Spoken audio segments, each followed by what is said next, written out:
सुरुवातीला आपण mango milkshake बनवून घेऊया।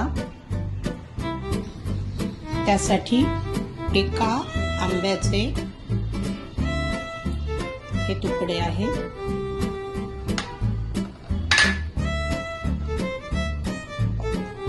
ही साखर साधारणपणे 3 टेबलस्पून। आंबा कसा चवीला आहे त्यानुसार आपण साखर कमी जास्त करू शकतो। 1 वाटी तुकडे होते आंब्याचे, म्हणून मी हे 1.5 वाटी दूध घालते। आता आपण हे ब्लेंड करून घेऊया।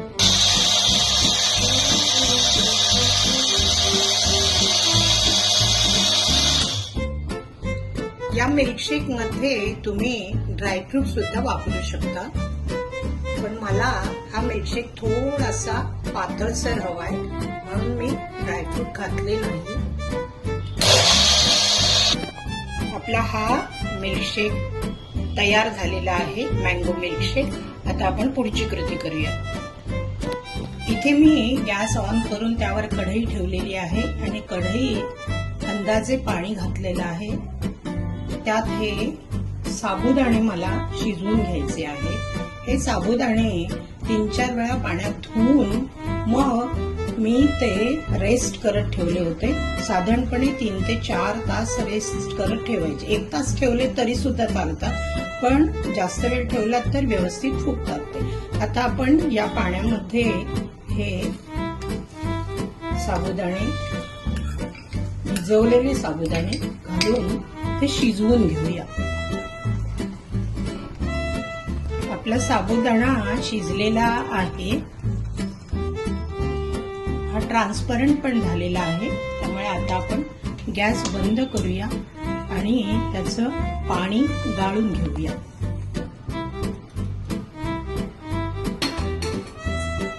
याची कुकिंग प्रोसेस थांबवण्यासाठी त्याच्यावर हे मी थंड पाणी ओतते।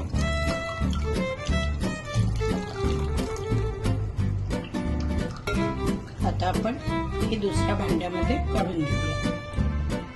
आता आपण याच्या मिक्सिंगची प्रोसेस करूया। हा इथे बोल घेतलेला आहे, त्याच्यामध्ये हे 1 वाटी आंब्याचे तुकडे, आपण जो साबुदाणा शिजवून घेतला ते ऍड करते।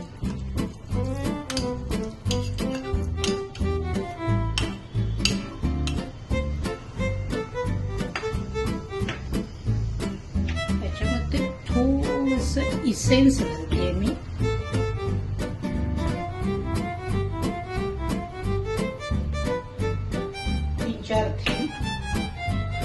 याच्यामध्ये हा सब्जा घालते थोडासा,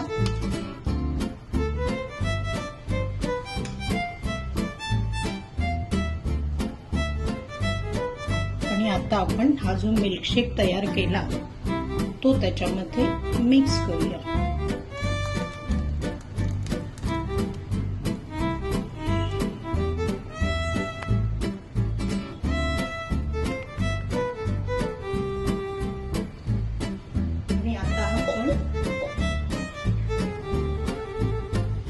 त्याच्यात या केशराच्या काड्या घालूया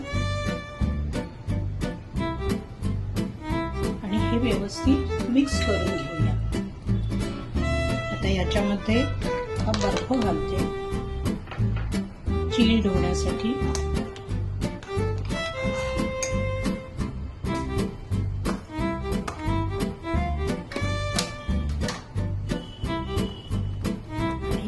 ड्रायफ्रूटचे काप घालते। आता आपण ते मिक्स करूया आणि सर्व करूया। आपला हा मस्तपैकी डेझर्टचा प्रकार मँगो सागो डेझर्ट तयार झालेला आहे। मी ते आपल्या सर्विंग कप्स मध्ये घेते, त्याच्यात बर्फ घातलाय आणि त्यावर हे मँगो सागो डेझर्ट.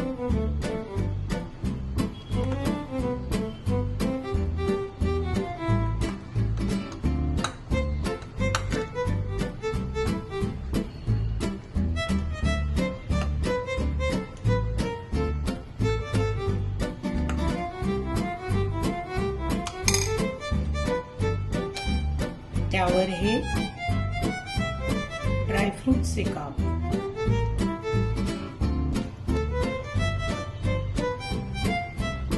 आणि वर हा मँगो पीस. अशा प्रकारे आपलं मँगो सागो डेझर्ट तयार झालेलं आहे. आपण आता त्याचा मस्त शांत बसून आस्वाद घेऊया. तुम्ही पण मंडळी तुमच्या घरी असं डेझर्ट करा आणि सर्वांना खुश करा. मस्त प्या आणि स्वस्थ रहा. धन्यवाद मंडळी.